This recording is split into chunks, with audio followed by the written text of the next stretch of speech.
Hello, everyone. How you doing this morning? So I got a subscriber question about the affordability index. I talk about it a bunch in our book, how it kind of saved us in during the bubble. Full credit out to Bruce Norris for introducing us to the concept.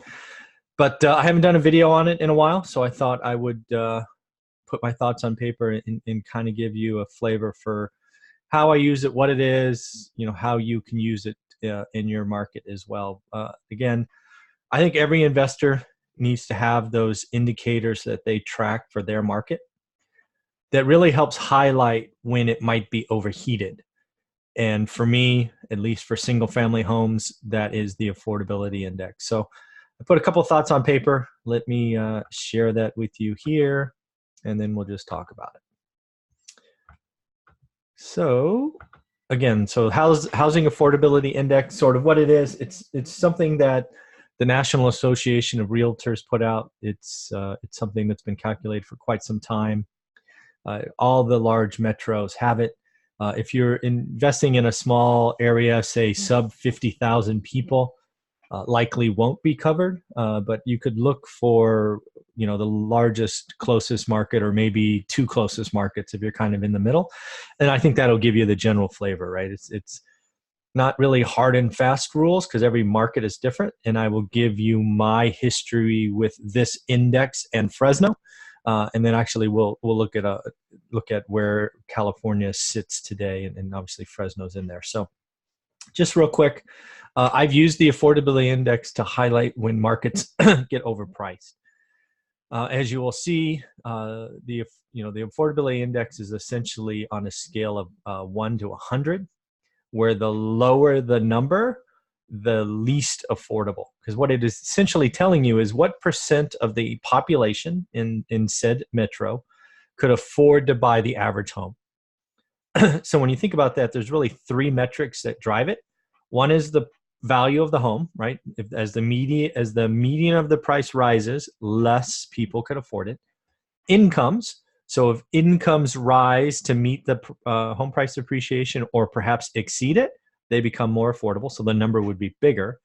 And then the other one that we need to appreciate that maybe wasn't always appreciated is the interest rate.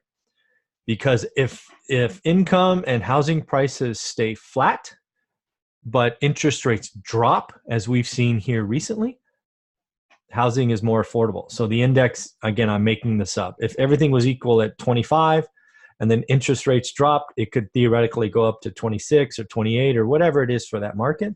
But again, it's those kind of metrics that impact it. So again, I'm basically looking at it to tell me, when a large percentage of the population can't buy. So we'll talk about that.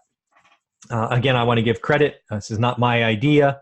I went to a local real estate meetup. It had to be back in 2005 or 6. A gentleman named Bruce Norris, who was a large Southern California investor, really deep in the numbers and loves charts, introduced it to me. I think he has since moved to Florida, at least predominantly. I'm not quite sure. But again, I will always give credit to the man who helped save us during the bubble. We were not buying, we couldn't find the 9th property to buy, and we didn't know why. And it wasn't until Bruce introduced us to the affordability index that we learned why. Pretty cool. Again, one thing to realize, especially today, under my thesis of multifamily is overpriced because there's too many Grant Cardones or Grant Cardone wannabes and syndicators out chasing multifamily. The index is only for single family homes. It essentially is an owner-occupant metric, right? So I'm using an owner-occupant metric to tell me when or when not to buy single-family homes, which makes sense because it's the largest portion of buyers. I don't know what the ratio is. I'm sure it's 80-20, maybe 90-10. A lot more owner-occupant buyers out there. So realize that the affordability index does not do duplexes and quads and small apartments or big apartments. It's just a single family home metric. Again, it is a historical metric, so you can go back and get charts. I think for Fresno, it's well over 20 years. And again, just for a little bit of color, as I recall, the affordability index when we started in 2003 was probably right around in the high 40s. It got as low as 13 or 14. So again, we went from roughly half the population being able to afford the average home to less than 15%. And that's when we sold, right? We did a bunch of 1031 exchanges and escaped the collapse almost unscathed. So that was really good for us. And as you'll see in a moment, the affordability index in Fresno, and at least in Q2, which is slightly old but close enough, is nowhere close to 15. So something to watch for. And then again, I'm going to show you where California stood. I'm going to give full credit to where I grabbed this. Did the old Google search, and here we go.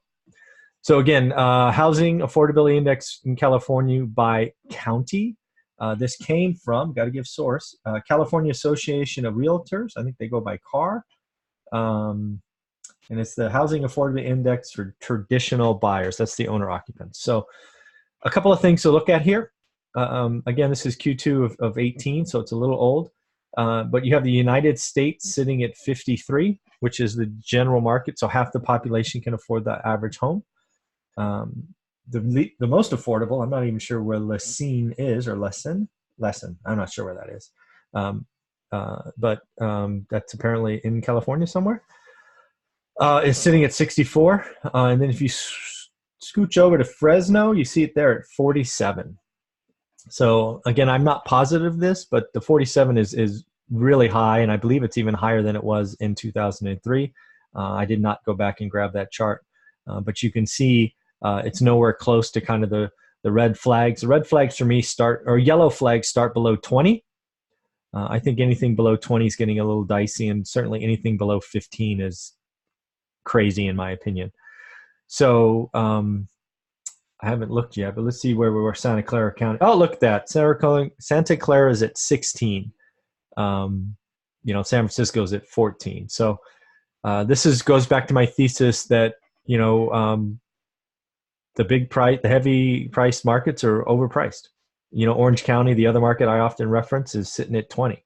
So it's at least a yellow flag in my opinion. So again, you need to look at the affordability index, especially, and again, it's just one of the metrics you need to look at. It's a historical metric, so you can go back and see how your market performed, right? I think you need to look at, what did my market do in 03? What did it do in 08? What did it do in 12? What did it do in 15? What did it do in 18? So you can get a chart and start to figure out how your market behaves at different times. So again, this is just California. It's one snapshot. It's about a year old, but again, you should be able to look for your market out there. So I guess the question for you to get some interaction going is, if you're investing across the country, what is the number for your market? Type it in, do a Google search. If you want to get really advanced, tell me what it was in 06, 12, 2006, 2012, and maybe today. That way we can just get a trend and see what's going on. So hopefully that makes sense. Again, I think the affordability index is one of those metrics you have to look at. You have to add to your skill set to look for. It's updated monthly for most markets, but I think if you look quarterly, it'll be good enough. It's not something that generally collapses, but you can definitely get the trend line going. And I think it's important to understand. So hopefully that makes sense. Again, this was a subscriber question. If you don't know what that is, if you're a subscriber to my channel, all you have to do is leave a comment below. I'm the only one that interacts with this channel, so I will see the comments and do my best to create a video for you. Hope that makes sense, and take care.